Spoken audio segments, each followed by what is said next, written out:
Hi, this is Tashina. And this is Jonathan. And this is Abandoned Ship, a sci-fi podcast where we are on a warrior mission through Deep Space Nine. And today we are on episode something or other. It's episode 8. Dax. We're a little dusty right now. We just got through the great flu plague of 2025, so bear with us a little bit this episode. So before we even reach the cold opening, I have questions with the narration. Cisco comes in at the beginning of the episode, kind of laying out some of the things that are going on. And he says Miles is away with his wife, Keiko, for Keiko's mom 100th birthday. Yep. I have so many questions about Keiko's history now. I'm like, because Keiko doesn't look too old, right? Maybe 30s, 40s at the most, because I know people are looking good, older people, so maybe a little older. I'm like, she couldn't have had her in her 60s. Did she adopt her? What possessed her? Maybe she did. Maybe in the future, women can have... Who would want babies in their 60s, though? I don't. It is definitely such an odd pick of the age to choose for a very normal adult character's mother that it makes you wonder if they did it intentionally, almost kind of like when they have the 26-hour day on Bashir. So they always like 26 hours a day, but they never directly address it. I'm thinking it's just to show that, with life expectancies being so high, I guess. Yeah, I mean, you could have kids whenever you want to, Oh, thank you. Even with the long life expectancy, I just don't think I'd still want a kid at 60. I think 80 would have been more of going to celebrate her 80th. Yeah. Still older, but not So either there's a huge age gap there, like she had kids very, very late, or maybe Keiko's just way older than we think. Maybe she is. Maybe she's 60. Yeah, I mean, 60. Yeah. That would be insane. The age of anybody besides Dax. That's the only age we know. Yeah, Dax's 300 isn't looking so hot anymore. She's over 300 years old. She's had 7 lifetimes. Isn't that right? Yes. Do they tend to bite the dust early? That's actually not that. Wait, that's not that much. Not that long. Am I getting? Where's the 300 number in my head? I'm pretty sure they've said over 300 years old several times. Towards the end of the episode, I know the judge is either you were. Oh wait, yeah, they say it in this. It's this episode. Not even 300. She's you're older than 200 years old or something like that. Yeah, I'm pretty sure it's over 300, and I'm pretty sure it's 7 lifetimes. Oh, we need to. We're gonna. Oh, you know what? Hold on, nerd moment. It's nerd. They don't grow from infancy. No. Chained together. They're all these lifetimes overlap because they only get implanted in adulthood. So. Yeah, but they still mid-20s. Yeah. Still not a super long life expectancy, especially since some of these, we meet 2 people that are 100 this episode. Given how Dax operates, maybe they're just fast and loose. Maybe they just... I mean, true, from what we know of what happens in the future to Dax. Yeah, even if you took 60 years... so they all lived to 80, and 7 lifetimes, that's over 400 years old. Man, she says she had a couple people that probably bit the dust early. Actually, so this is a huge digression. You're right, because that one of them died in a shuttle crash. Yes. And another was a murderer that was put to death. But she's not counting him in the 6, right? Because she doesn't remember him. I'm going by 7. Okay. 7. So if you cut those 2 off, even then, that's only 60. That's only an average lifetime of to 80, which for Star Trek seems very. I'm telling you right now, when we come back to the next episode, Jonathan's going to have a graph. So you see here, check these out. Yeah. We're talking about this because this whole episode is Dax. The name of the episode is Dax. So we learn a lot about trills and what it means to be joined with the symbiote, the host and the symbiote. Are you the same person or a different person when the when the symbiote changes hosts? But first we need to get through this cold opening because this is actually the best part of the episode. anytime Bashir is in a cold opening now, I'm like, oh, we're going to get something good. Because just him and Jetsia talking, I think, at the Replement. Is that what it's called? Replement, yeah. She's on her tablet trying to figure out something scientific. I don't know. And Bashir has turned into full horn dog. Like, he wants to get into her pants so bad. Oh, and it is like building. Especially seeing like his progression throughout these episodes. Like, I thought he had no chill before. No, it is really bad. Another rectagino? It'll keep me up all night. I can think of better ways of keeping you up. I was like, whoa. Like, damn. Whoa, Bashir. Whoa. And she's just like rolling her eyes. Or just not even paying attention to what he's even saying. She's like, I'm going to go to my quarters. And he's like, you want me to escort you? And she's like, no, that's not required. That's not necessary. That's not necessary. That's right. The word choice is important. Now, when she starts to walk off, you see in the, what do you call the area that they're always sneaking in? Because every time someone is always sneaking in. Like Jake and Nog were there a couple weeks ago. There's just like this little area with like where you can like look and spy on people in the Rebel Mat. Oh, yes, some corner of the promenade. the spy corner. Like I feel like it's used twice now, where people are watching Dax and they ask someone like, "Is that Dax?" And he's like, Dax. That's all they say. Dax. But it's implied that we see Dax. So they're following her to her quarters. Cut back to Bashir. And he says to himself, yes. Well, it's not necessary, but not forbidden. Puts on this really creepy smirk and like saunters off. No means no, Julian. It's just like, gross. But with what happens to him, thankfully the writers don't let him off easy in this cold opening. Yeah, so Dax is now in the corridor, and these random people come up to her and they're like, Dax, you are Dax. What do you want? And yeah, then they basically attack her. And, they're... And that's when Bashir comes around the corner. He's like, Dax! Everybody loves saying her name. And he goes, and you can tell this is the moment he's prepared for his entire life. He's going to be a hero. He's going to save a woman, knock out the bad guys. And he goes, and he gets the first guy unawares. He has the jump on him. He punches him, and I guess knocks himself out. Yeah, it's almost like he was too much momentum. Like he went and he hit him, but not like full on. It was more like a graze. And so his momentum kept carrying him. He just does this very silly fall. And I'm just like, oh, thank you, writers, for that. It's like, goodness, it has to be intentional. You feel like as written, it's probably, he tries to intervene, but is unsuccessful. He's overpowered because there are three of them. But for him to just fall into the wall. I'm wondering if that was an accident and they're like, keep it. This is something, Bashir. It seemed very acted.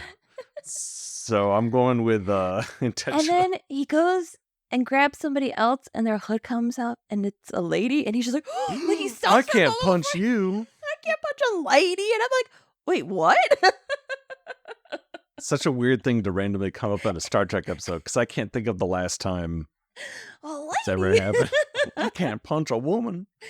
And so he gets knocked out because he wouldn't punch a lady. She ends up being much more of a woman than he is and punches him out. Oh, knocks his lights out, yeah.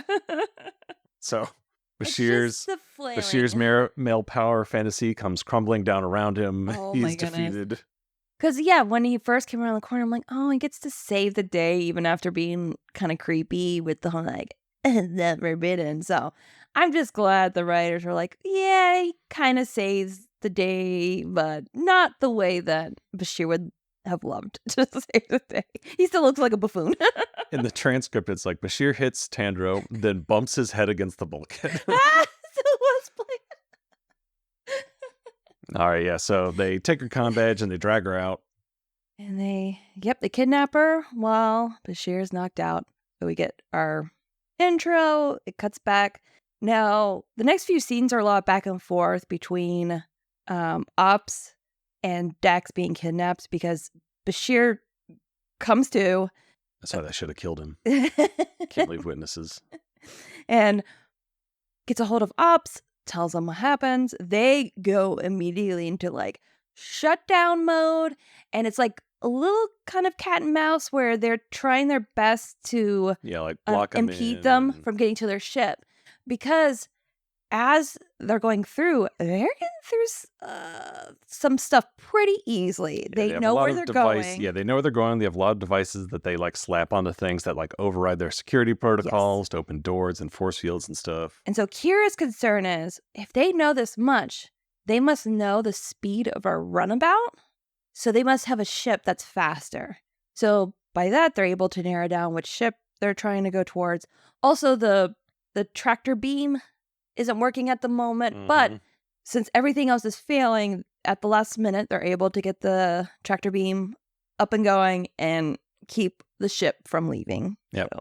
So they drag him back in to attach him to the airlock, and they get Dax back.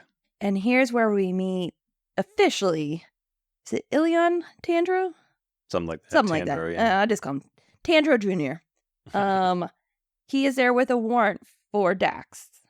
And she is wanted for treason and murder. And they're from a planet called Klystron 4. Klystron 4. So dramatic. Exit credits. Come back and Odo and Cisco are talking. They're pretty much just going over the details of the warrant. So this was 30 years ago. So actually, the person they technically want is Curzon Dax. But Curzon is dead. But Dax is alive in Jetsia. Mm-hmm. So they're like, sure, whatever. We'll take her. Same. And we find out that who was murdered was General Tandro, Junior's dad. And they believe Curzon, I guess, double-crossed him, murdered him, or led to events that murdered him. I don't know. They get into more details later. They found some like transmissions that like gave away his location, so he was captured and killed. Yes. And so Odo starts to ask Cisco, like, do you know anything about this? Would Curzon be capable of this? And pretty much, and a couple times in the episode, Cisco's like, I mean, he was a womanizer and a drunk, but he ain't no murderer. But he didn't know anything about his time on this planet. Like he knows nothing. Like he never mentioned it. But he's adamant that yes, Curzon had his faults. He wasn't the perfect Trill. Which, as time goes on, seemed to be more and more and more. You really start to wonder, especially by the next few Curzon episodes, like, what's so great about this guy? I know. I find Curzon to be a very awkward character to talk about. Maybe it's just, I mean, clearly this is the 90s, it's a different time, but Curzon gets really awkward and creepy the longer the show goes on. Very boomer. But they always talk about like, oh, Curzon, he was such a mentor, but really he just seemed like a party bro. Yes, and I think Cisco has kind of the rose-colored glasses because he did learn a lot from Curzon. And he does make a point later that like he wasn't like the other stuffy, detached Trill that I knew. So, but yeah, I don't know. Yeah. So we go to Dax's room, and I wrote down, they're trying to get fancy with the staging, I see, because Cisco comes in, and in between Cisco and Dax is like the see-through glass shelving, and they're looking at each other through the shelving. I don't know. It just seemed like someone was like, ooh, I'm going to do something today. I'm going to have him stand behind this shelf for some reason. But I feel like, because they're on opposite sides. Like, I can just see someone. There's a rift between them. Exactly. I can just see somebody who was like directing. And I'm like, because it just, the staging didn't seem. It was a bit forced. Yeah. So Cisco's like, you need to help me. I can only I'm in the process of verifying the warrant with the other planet. I don't have much tricks up my sleeve, so you need to help me. And here we start Dax's silent treatment, and it's not your problem. Yeah, she's very much, she does not want to defend herself, basically. Yeah. She's really silent through most of this episode. Yes. Really not until the end of the episode. Which is a big issue with the episode, which we can, I guess, talk about at the end. We for will now, get into it. Dax is, she clearly knows something. Yes. Because she's not defending herself and no one understands why. And he's like, if they take you to this planet and you're on trial, you could be put to death for this. How are you not freaking out and trying to defend yourself? Cisco is just not understanding Dax's point of view. And it's so weird because I feel like we already covered this in another episode where Dax is like, oh, that was your friendship with Curzon. Because he's like, I've known you for 20 years. And she's like, I'm Jetsia. I'm like, I felt like we already went through this where it's like, yes, he had this friendship with Curzon. And this is something new, but he still have feelings from the past. I felt we already hashed this out a little bit in another episode. I feel like there's a lot of repeat in this episode, probably because if someone is just dropping in. Mm-hmm. But as a viewer who's already been consistently watching, I was just like, okay, yeah. Yep. Oh, I forgot. We also get another what the hell on our counter from Cisco. Gotta make sure we point those out. What's wrong with you? Since Dax refuses, Cisco just leaves it as oh, okay. We go back to his office at Ops, and I bet haughty asshole says, I'll be on my way since you've checked out the warrant and you see everything is up to snuff. And Cisco's like, not so fast. Why did you go through this whole show and dance? If you had a warrant, an extraction, you could just come to me and say, we're taking Dax. But you didn't. You went through this whole hullabaloo of kidnapping her because the Federation and Klystron have an agreement. So that he could have easily taken Dax. He's like, so why are you dancing around it? And he's like, probably because, one, this is a Bajoran ship. Station, whatever. And you cut my flow. Just let me call it a ship. No. One, we get that later. One, it's a Bajoran station. And they don't have this process with the Bajorans. Because, two, they're kind of known allies of the Cardassians, and that's probably how they got all the information to get around the ship, knew how to bypass everything. And that is a huge security concern. And Kira's like, that's not good. And I loved, Kira gets really sassy here because she speaks up, and Tandro Jr.'s like, I'm not talking to you. I'm talking to your commander. And Cisco's like, no, you're talking to my first officer, the Bajoran here. So she'll take over. Because of what they did, the Bajorans are now involved. And I said, I love the look on Kira's face when she tells Tandro Jr. that there's now going to be a Bajoran hearing. It's an informal hearing to hear the warrant. And they will decide if they will allow Tandro Jr. to take Dax away or not. Yep. So we got our Star Trek going. trial setup going. It is interesting because I feel like this episode they were going for, is it a Measure of a Man? Measure of a Man, yep. With Data, With Data, yes. Yeah. That's the vibe I kept feeling during the whole hearing process. Yes. Not as successful No. as a Measure of a Man. And that's because I feel like they never allowed her to answer the question at the end. No, yeah. It's an episode called Dax, of which Dax has all of 5 lines. I think because if she answered the question at the end, you would have said yes. And honestly, the hearing kind of had no purpose if she said yes. If she said yes to... Because the whole trial is about whether she is the same person as Curzon Dax. Should she be punished for their crimes? And at the end, Tandra just says, like, when you take on the symbiote, you as a Trill, are you taking on pretty much all the responsibilities of your past hosts, including criminal activity? Like, are you knowing taking on the risks? The thing is, if she said yes, I feel like, well, okay, then go to Glacier. And that wasn't even the big question he could have asked, which for some reason he never asked the entire time. That would have been the first question you asked. Oh, well, it doesn't matter if you two are technically different people. You took on the responsibility. So I feel like the question that they're trying to answer in the trial and the question about the responsibility of her as a Trill are two different questions. They're trying to argue something that really doesn't matter. They also spend a lot of time on like the science of it, but by science I mean technobabble, because it's all kind of fake. Of like, well, the brainwave patterns and all this kind of stuff. It's like, that's not really that compelling. That's not the core philosophical issue, is whether they have different brainwave patterns or not.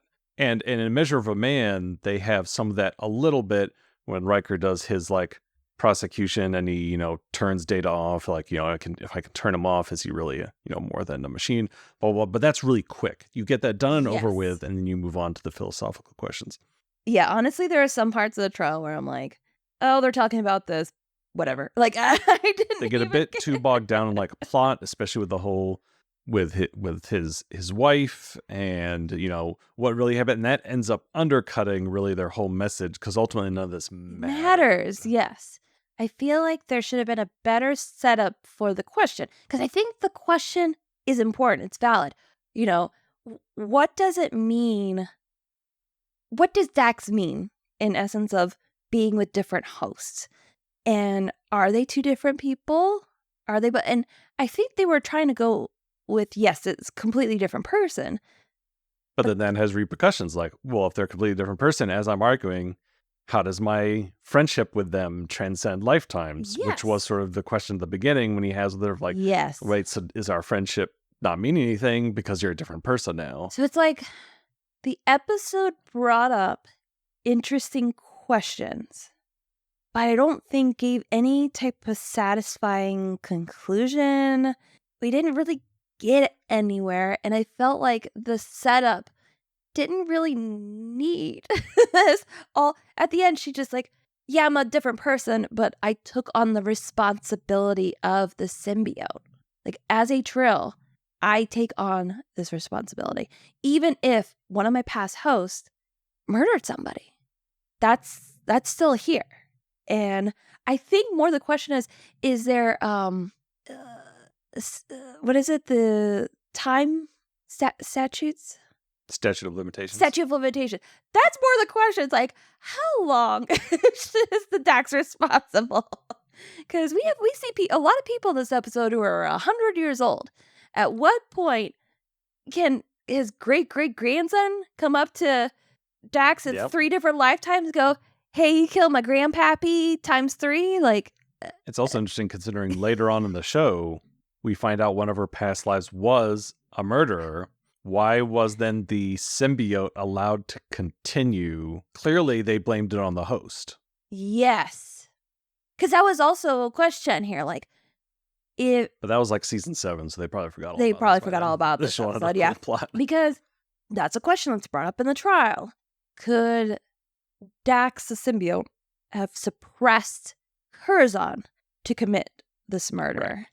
And they're like, no, like it's a true blending, which kind of raises questions for the later episode with the murder. So we'll put a pin in this episode for later when we get to that one. I'm very interested to see how these 2 episodes gel. So pretty much a lot of this is set up. I'm up like with Quark. At least we have one good scene with Quark and Odo in this episode, where Odo's asking Quark if they can use his bar for the hearing, and Quark's like, no. And Odo's like, well, Dax would like that. And Quark's like, No, business is business. And Odo's like, oh, this bar should be like this far back and this wall needs to be taken out. There's these building codes that I haven't been enforcing, but I probably could start. So yeah, basically blackmails him. He blackmails him and he goes, it's just business. I assume Quark probably appreciates, like, he's speaking his language now, Yes. right? Blackmail, but yeah.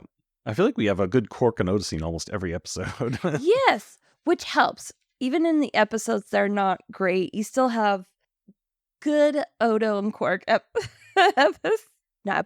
good Quark and Odo scenes. Odo goes to promenade, tells Sisko about Quarks, and that he so generously volunteered his base. And Odo is now going to go to Klystron 4 to try to get evidence from a 30-year-old case, which I feel like he actually did pretty well in a day.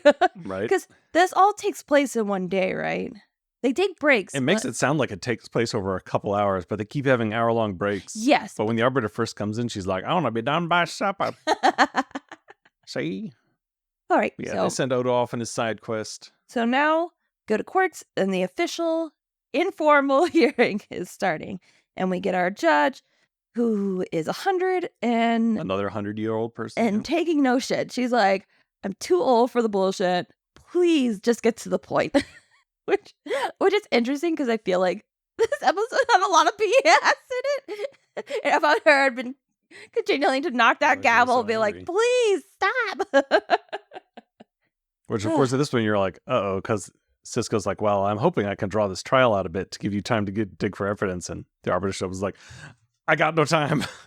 Make your arguments fast. It's like, oh, shit. Pretty much the setup is it took 30 years because the info needed was in classified documents up until this time. So that's why it took so long for him to get this warrant.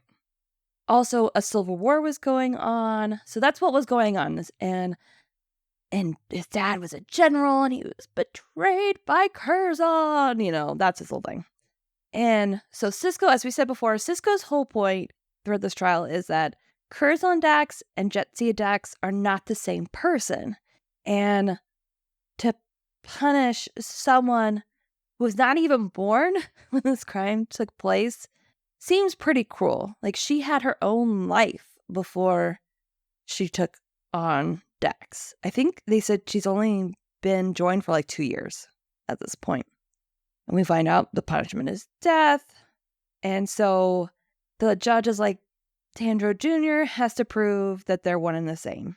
And Dax just, the whole time, this episode just kind of has this detached look. Yeah, just looking off sadly into space. So when we go to the ops office, Kara's like, Dax doesn't even care what happens to her. she's pissed, which, rightly so.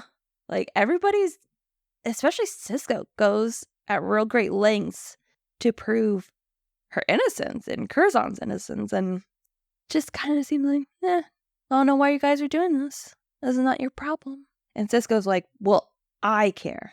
And then he goes on this whole rant of like, even if you find evidence that proves me wrong, you did it. Our answer is no, they're not the same person. So Odo cuts in, says, well, the general's still a hero here. There's freaking statues everywhere. Everyone loves him.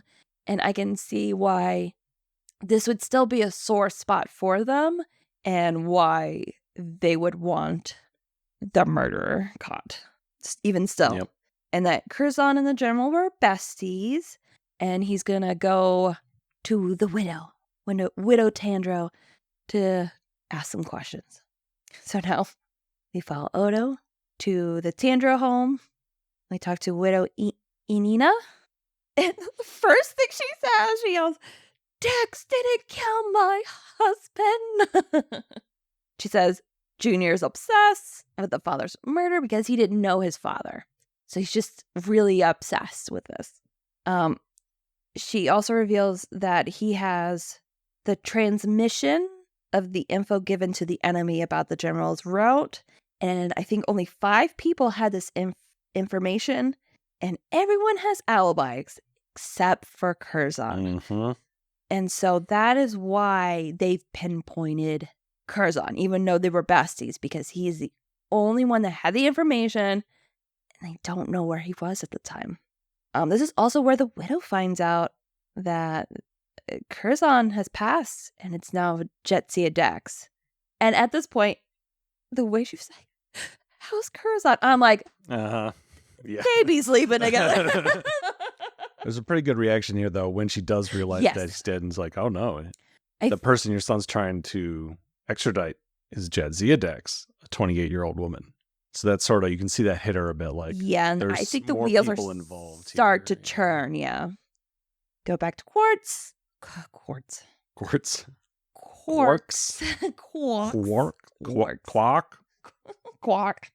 Oh, this is where Junior calls up a Trill expert, and they have the most boring Trill ever. His voice. Do you know who Droopy Dog is? Mm-hmm. Like, that is this guy's voice. That's all I could hear and see was Droopy Dog. You can tell this is what the producers wanted the Trill to be like, and that's why they keep trying to force Dax to try and be this way, even though it does not work.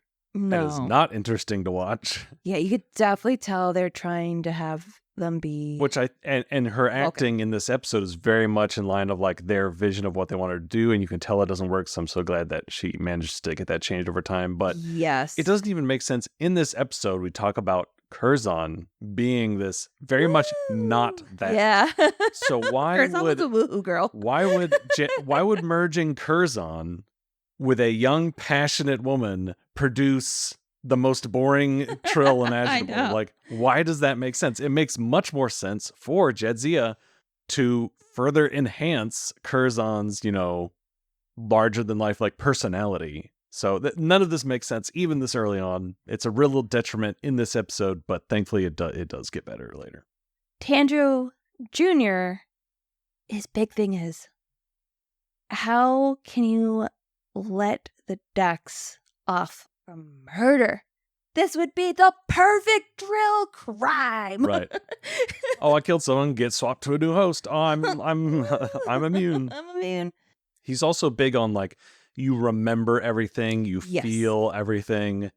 A big missing scene, I think, here too is they never straight up ask Dax, did you kill him? They never asked that. Now, she probably would have said no. They would have said, then who did? She says, I can't talk about it. But I wanted to see that. I wanted to see her reaction to that. I wanted to get her a chance to act. And that's the most obvious question, especially following up this line of questioning of, she should remember. Yeah. She should remember and feel everything. The next obvious thing is, Dax, on the record, did you do it? And then try and dig into that more and see where she's putting up those walls. But you get the sense that there is never that confrontation anywhere, which I think is a big missing part of this. Yes. Along with something else, which we could talk about at the end. The other important note during this exchange is that the seer says that, or the troll guy says, that they join in their 20s to make sure that the host has their own personality. That's why they, they're not making kid symbiotes. Like, neither is supposed to be suppressed. They're adjoining, they're blending. There are two personalities that come together. So that's why they give them time for the host to have their own personality. And then things get heated between Cisco and Tandro Jr., and they have a 2-hour break. They come back. Bashir's on the stand, and here's where we were talking about all the science, gobbledygook, blah blah blah. But I think the takeaway here is that if you look at them together, yes, they have a unique brainwave. There's no scientific evidence that the Trill host itself is physically altered between hosts. Like, its brainwaves are constant. Yes, the Dax like, there's is no the indication same. that the host affects it, which again, to Tandro's point, is like, okay, so if it's the same, then it is responsible. So I wrote down my favorite exchange. So before the judge asked, can we just split Jexia and Dax, and Jexia could stay here and Dax can go to trial? Samson, or what's this? Very King Solomon. King Solomon, not Samson. Yeah, that's the hair. I was like, Yep. oh, geez. Like, yeah. But there's like, no, they can't write because the host would die. Bashir goes, no. So I guess this is as good a time as any to bring up the other thing. Like 90 hours or something like that. They would. All this stuff about, oh, is she guilty or not? Did she actually do it? Who's actually responsible? The big moral question here that they never talk about is whether, let's say the conclusion was, let's say we buy Tandra's argument. Dax, the symbiote, is responsible. It was there when this murder took place, assuming that it was guilty. Fine.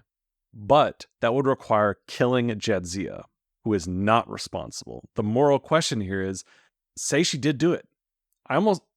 My pitch for the episode is she did kill him, but for a noble reason. Yeah, like because they hinted this at the end that he wasn't the man everyone thought he was. Yes. Which is fine. Make that the twist. That should have been the twist. That's enough of a twist. Make it so she did kill him for noble reasons. Yeah. Because they say, General wasn't really a good guy. What if he killed him for the right reason? Exactly. Like he was going to go against his people, and now you have something that's a little more gray area. Yes. Where, okay, he was killing for no reasons, but also Jadzia didn't do it. Dax did. Punishing Dax requires punishing Jadzia. Is it moral to punish an innocent person to serve justice to the guilty? That's the moral question that they never talk about once in this entire episode. Because he asked the question at the very end, and then the widow busts in before the question could be answered, which I'm guessing the answer is they take on that responsibility. So she is the host. Even if she didn't do anything, she took on Dax. She's responsible. Yeah. That is what I'm guessing the answer is, at least to the troll community. Now, even if that is, she took on the responsibility, does that make it right? It doesn't make it, and exactly. It doesn't make it right or wrong. They never wrestle with that question. No. And right when they're about to get to it, they cut it off. Widow makes her grand entrance. Yeah. So that's my big thing here, and why it definitely falls short of like Measure of a Man is they never really wrestle with the important philosophical moral questions. They never really give it a concrete answer because they cut themselves off with the plot, and they don't give Terry Farrell enough opportunity to act and be in the episode that shares her name. I know. Because, they're so focused on, are they one and the same? Or are they different people? And I feel like that could have been answered towards the beginning. Like, I don't think you needed the whole episode to focus on this. Like, they could have focused on that being the first question. Okay, let's set up, are these two different people? And then from there we can go, okay, so since they're different people, should she be punished, for Curzon and Dax? There was an easy progression here. And I felt like we just were stuck on the first question for so long. We never got to those other questions that would have been far more interesting things to delve into. So, we talk about brainwaves. So, Bashir answers his questions. Of course, some points for Cisco, some points for Tandra, whatever. Then Cisco goes, I call myself. And Kira is going up to ask questions. And again, we get the same information of pretty much Curzon was a drunk womanizer, but an honorable man. And Junior asks Cisco does he think this crime should go unpunished? And Cisco goes, if possible, a crime shouldn't go unpunished. But Cisco says, but how do you know for sure it was Curzon and not the Dax? And Tandra's like, we've heard before, they are blended together. And I thought this was interesting. He says, salt dissolves into water. When you put salt, they blend together. And Cisco's eyes light up and he goes, you made my point for me. When you boil the water, the salt remains. And then you put that salt in another liquid and it's a different liquid now. Yep. So again, we are saying the same things over and over in different ways. Like I do like the salt analogy, but it's I feel like we're covering the same ground and I'm just like, oh my God. And then after that, we get another hour break. And after that, Dax will take the stand. Odo calls and says, I was looking into Curzon's call history. Well, guess whose DMs he was sliding into? The widow. While her man was up at the front lines, Curzon was paying some visits. Is that a motive for murder? Credits. Not credits. Credits. Commercial. Wrong credits. Yep. Commercial. Commercial, yep. And we go to Odo grilling the widow. In a very dramatic scene. The general was not the person everybody thinks he is. He's not a good man. Which is also interesting because Curzon and the general were described as best buds. Very interesting company to keep someone who apparently, if you actually knew him, which I guess Curzon did, was not a good man, but they were best buds. So I guess Curzon connected with this guy who's a piece of shit. Is that because Curzon's kind of a piece of shit? I don't know.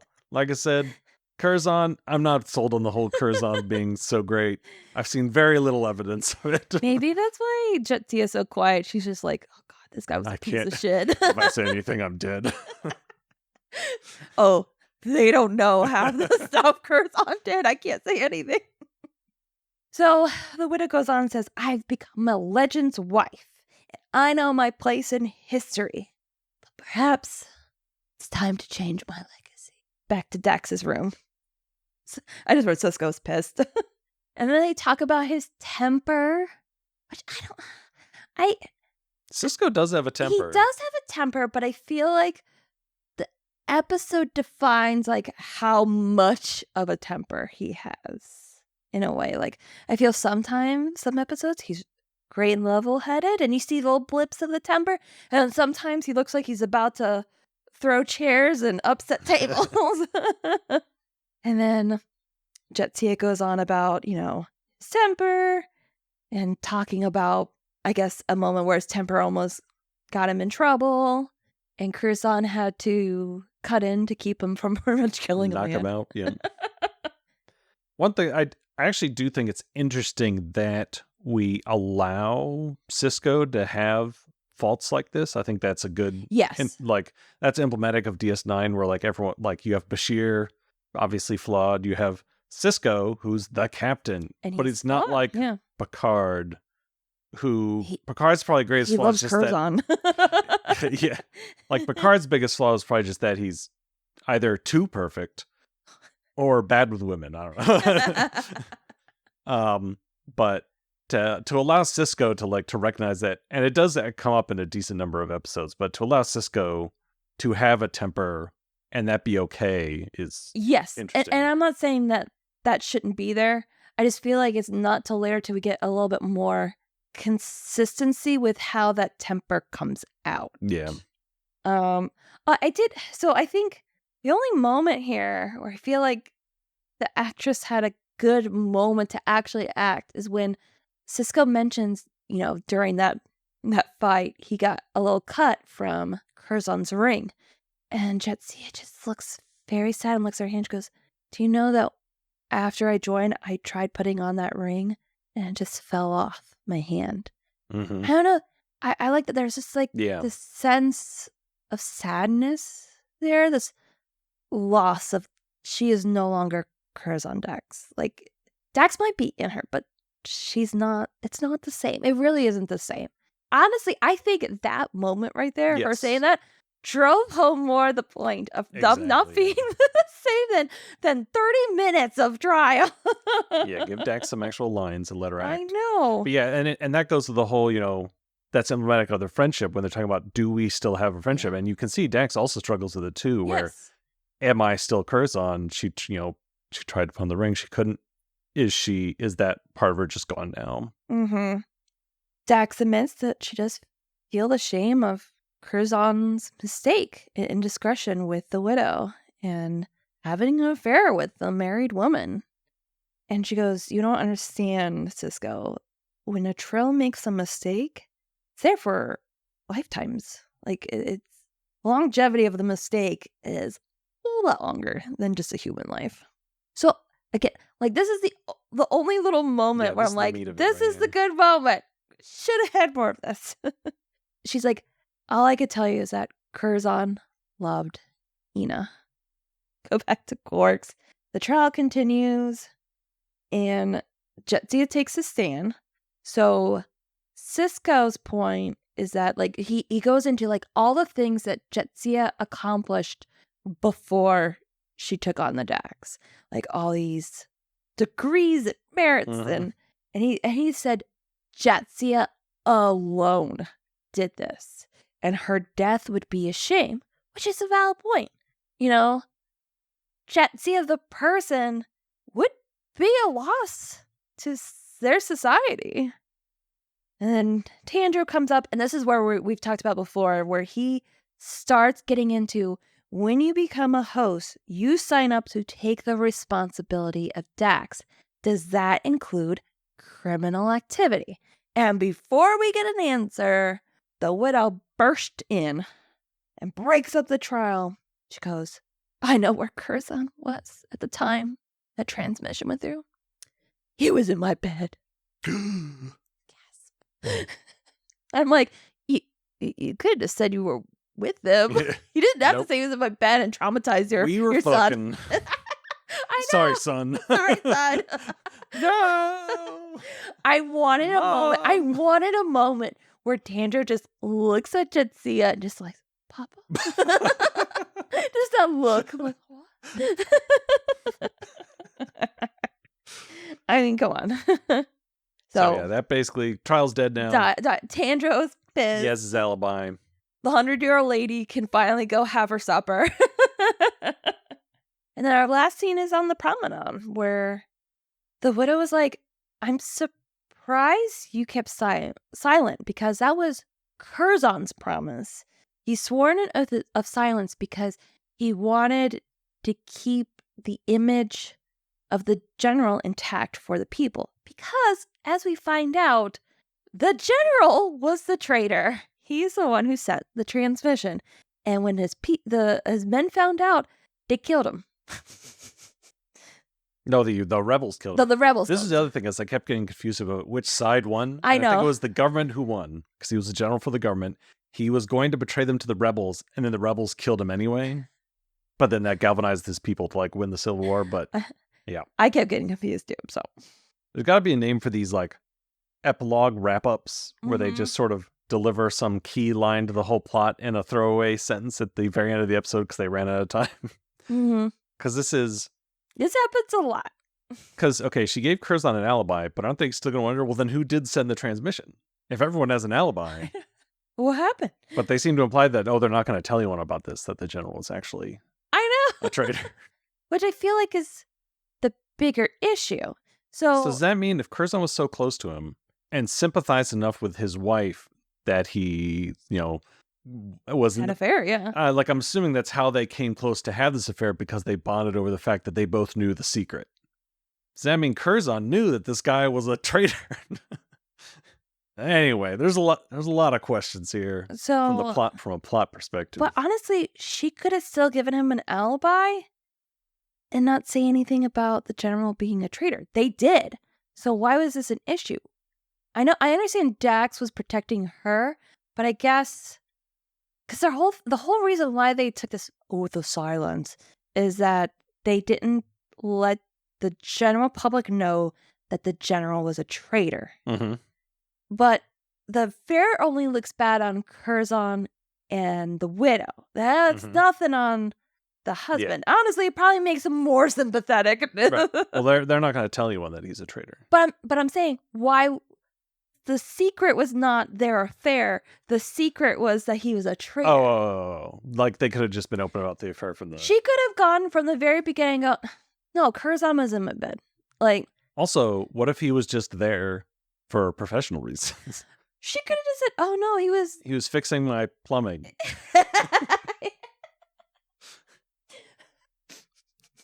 I guess they would have asked why he was laying pipe at our house, but anyway, it doesn't matter. It's just one of those. I know. I just thought it was funny that it's one of these, because this happens a lot and will happen in another key episode, which also has to do with Sisko's temper later, where they just sort of, in a quick line at the end, try and like fix everything. Yeah. Which is unfortunate, but the wrap up scene. So yeah, I think, I mean, Oh, and then the widow just goes, "Live, Jadzia, live." Yeah, so ultimately, I mean, it was a classic Star Trek trial episode. I don't think it did it quite right. I don't think like they really focused the meat where it should have been. Yes. And it's still too early on for like Terry to come into her own with Dax and how she portrays her, unfortunately. Yeah, I feel like this episode probably would have been so much better in like even a couple seasons down. Yeah, definitely. And we probably would have focused more on like the meat of the matter instead of just going over and over the same question of, yes, they're different people. What now? Yeah, it was very frustrating, especially since it's like, I understand this perspective that Dax keeping a secret, not wanting, to out the general or even out the widow for having the affair. That I get her trying to protect Tandro family. But the whole like almost disassociating, the whole like distance, like you could still be quiet, but invested and worried. Like you could still show emotion. Like she's just so cut off, which also made the episode hard. So it's like, not only are we not getting into the questions I want to get into, getting to where we should be, our main character is just like, whatever. I guess sucks to suck. I guess I'm gonna die. And also, it doesn't matter to you, to Cisco. I'm like, okay, I get that she's a new person, but that's so cruel to tell Cisco like, oh, why does it matter to you? Like, it shouldn't. Just let it be. Let it go. I'm like, that Kurosan was still his friend. And even if it's a new friendship, you guys are friends. And his colleague, there's a lot there. I don't know. I didn't like that. I didn't like every time Dax is like, why do you care? In an essence, like, just let it go. We're not friends in an essence. Like, it really hurts Cisco. Like, we're nothing. Just let it go. I guess that's probably why they did do it early, because they're still figuring out their relationship. So. If you did it later, you would definitely had to take all that stuff out, because it would have been like, huh? I know. Of course we're friends. What? Maybe it should have been even earlier. Like, ignoring the actors getting their footing and getting the role, it almost would make sense if it was, it's hard because we've seen all of DS9. Early. Yeah. But episode 8, you could have made this, swap this with Babel or something, so it's truly like, oh yeah, we truly have barely known each other at all. I'm still trying to figure out who you are. But I feel like even by episode 8, they've now been through enough. Yeah. Anyway, yeah. All right. So that's it for Dax. It is what it is. There's something about the passenger being the next one. I don't remember. The next episode is The Passenger. Nothing comes to mind.